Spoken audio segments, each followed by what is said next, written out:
wow. Thank you. Thank you so much.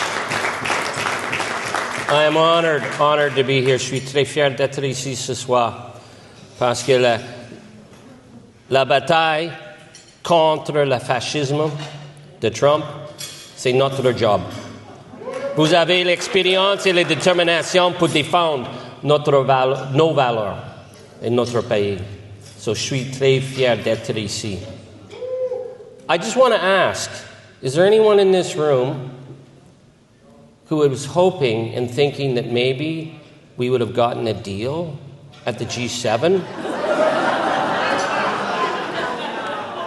Oh, I asked that because it was all over the media. You know, that this was going to be the moment when we got everything settled, right? And then we were all going to go back to our lives. Was anyone expecting that? No, and it's because you know what's at stake here.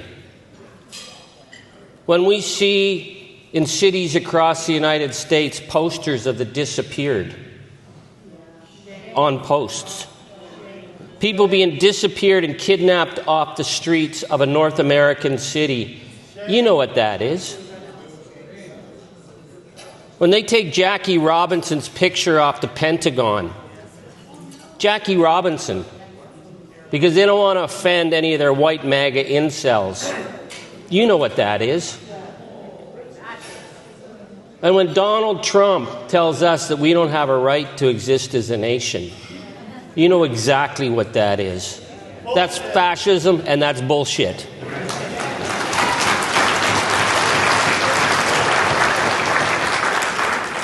And we have to start talking about it the way it is. Because pretending and hoping that the gangster is going to do something nice. We're not suckers, you're not suckers. You've faced down tough people before. You know what's at stake here. I just want to, before we get into too much, let's just review what happened at the G7. Because Donald Trump, convicted predator, criminal, sexual pervert, came across our border. Yeah, and we let him in. And, you know, I'm not going to diss the Prime Minister for not escalating the situation, for saying we don't let convicted felons in our country, which we probably should have just said at the outset. But Donald Trump came into our country, and then he did what he always does. He said, well, yeah, of course we want to get a trade deal. It's the gaslighting. And then he said, the Prime Minister, smart guy. And he said, you know me, I'm a tariff guy. And then he revealed why he was really there. He wanted Vladimir Putin readmitted to the G7. That's why he was there. And then he lied and blamed Canada for kicking Vladimir Putin out. I wish Canada had been the one to kick Vladimir Putin out, right? But Vladimir Putin was kicked out for invading Ukraine.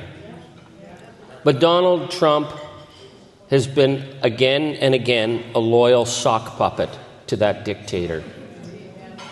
So he came to the G7 to make those false statements, undermining Canada, undermining the G7, and promoting the interests of Vladimir Putin.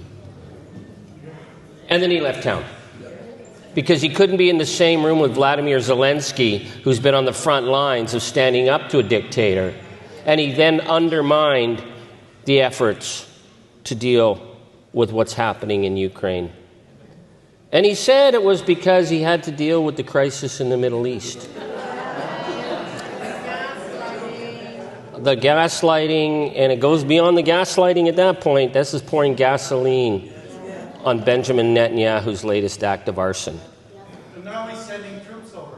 Now he's sending troops. No, now what he said is he's demanding the unconditional surrender of Iran. That's really, really dangerous language. That's language that hasn't been used since the Second World War, when they had to use the atom bomb to stop the war. Because once you say unconditional surrender, there's no backing down. Here's the thing. Donald Trump walked out of the G7, so he didn't sign an agreement with his allies, because we aren't his allies. France isn't his ally. Germany's not his ally. The UK is not his ally. He was not going to be seen standing with the Western allies trying to de-escalate a situation. He was going to go all in for Benjamin Netanyahu in a dangerously escalating situation. And he wasn't doing this for the people of the United States. Because American intelligence said Iran wasn't pursuing the bomb. But right now, we are on a dangerous, dangerous collision course. And then while he was back down in Washington, he turned his attention back to Canada. He's giving us 30 days to come up with a deal. And he says we'll pay billions otherwise, or we can give up our national sovereignty. That will never, ever, ever happen. We will never kiss that gangster's ring.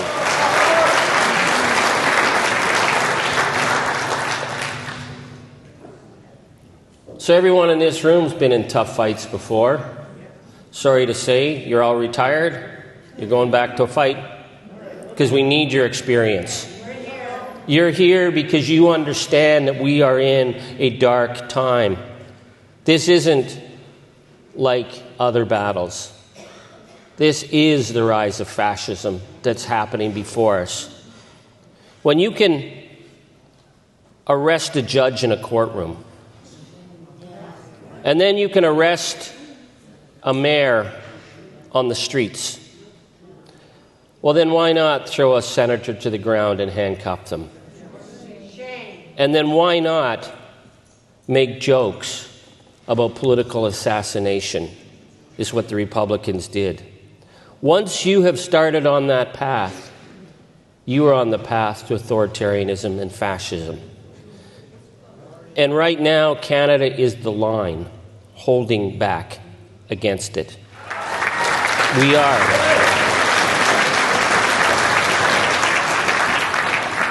All over the world, I get messages saying they want to be like Canada. I hear that all the time. The amount of people in the United States who say elbows up. The Americans are terrified of what's happening. But now they're being less terrified because they know it's a lot easier to fight fascism when it's getting started than once it's entrenched.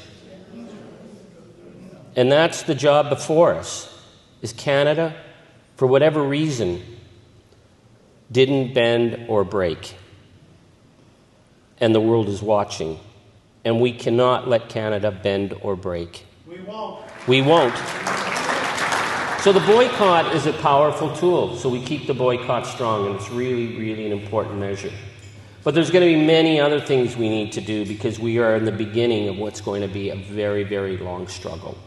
The morning that my wife told me to get up and write something, the only thing I could think of was Antonio Gramsci. And I'm not a philosopher, but I suddenly remembered what Antonio Gramsci said. The old world is dying and a new world is struggling to be born, but now we are in the time of the monsters. And that's all I could think. We are now in the time of the monsters. We're in the time of the monsters when the world watches the mass starvation of children and pretends it's not happening. We're in the time of the monsters when Vladimir Putin gets a pass and Donald Trump launches over 100 threats and attacks against the Canadian people while defending Vladimir Putin. And we are in the time of monsters when people are being kidnapped off the streets. So that's what we're up against.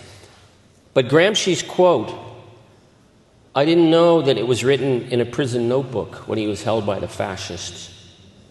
And he had kept this notebook of his thoughts. And he wrote above the quote, the interregnum. The interregnum is an old Roman term for what happens when a Caesar dies. You know, when Nero goes down or Caligula. And there's a period of lawlessness. This is the way it was in ancient Rome. And it's an in-between period where we don't know what is going to happen. And all things become possible. The time of the monsters. We're in the in-between right now. So we don't know where this is going. But we know exactly where it will go if we don't do something. But if we hold the line, and other people hold the line, then we push back in this in-between time and take back what is ours, what is justice, what is right.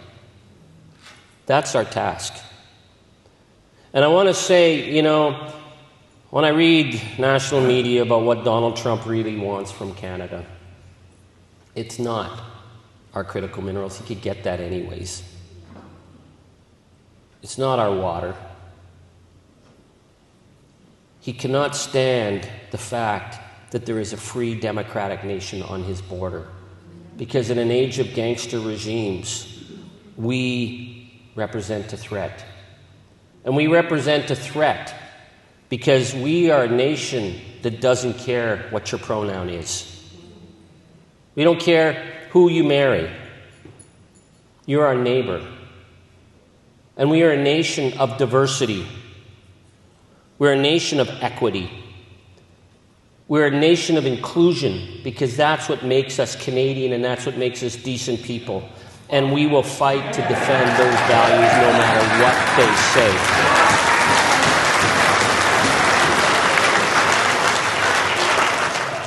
What will define us as a nation is diversity, equity, and inclusion, the decency that we are as a nation.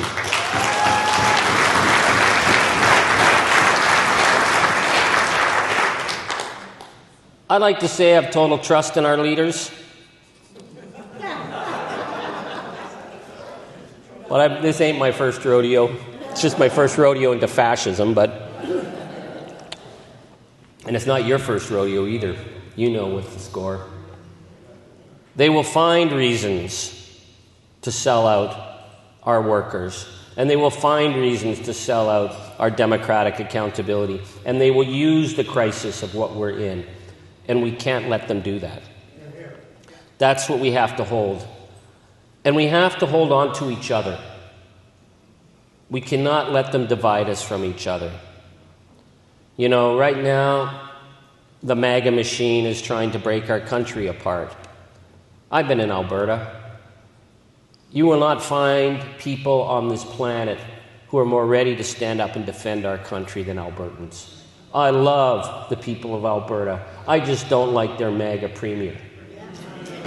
And I don't believe that I got to listen.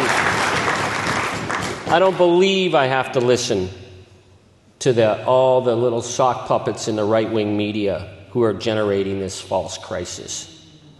They're trying to break us up. And I'll say the reason that I feel so confident, and I'm frightened. It's okay to be frightened, but I'm confident.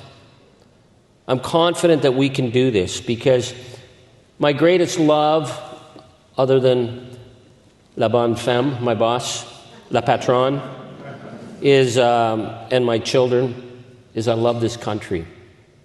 And I love this country not as some kind of ideal or a postcard. But when I was 17, I quit school and I went on the road with a punk band to find out what this nation looked like. And I thought it was a great adventure. And now in my 60s, it's still a great adventure. Because every single place that I ever went, whether it was St. John's, whether it was seeing the Aurora Borealis on the Yellowhead Highway, whether it was crossing Superior, whether it was getting really drunk in Val-d'Or, I felt like I was home. Because this is our home. Because we share common values and we share common decency. So that's the fight before us. And we're never going to let a tyrant, a gangster, a fascist take that from us. Because we are true, we are North, we are strong, and we are free. We will never let that happen. Elbows up. Elbows up. Elbows up. Elbows up.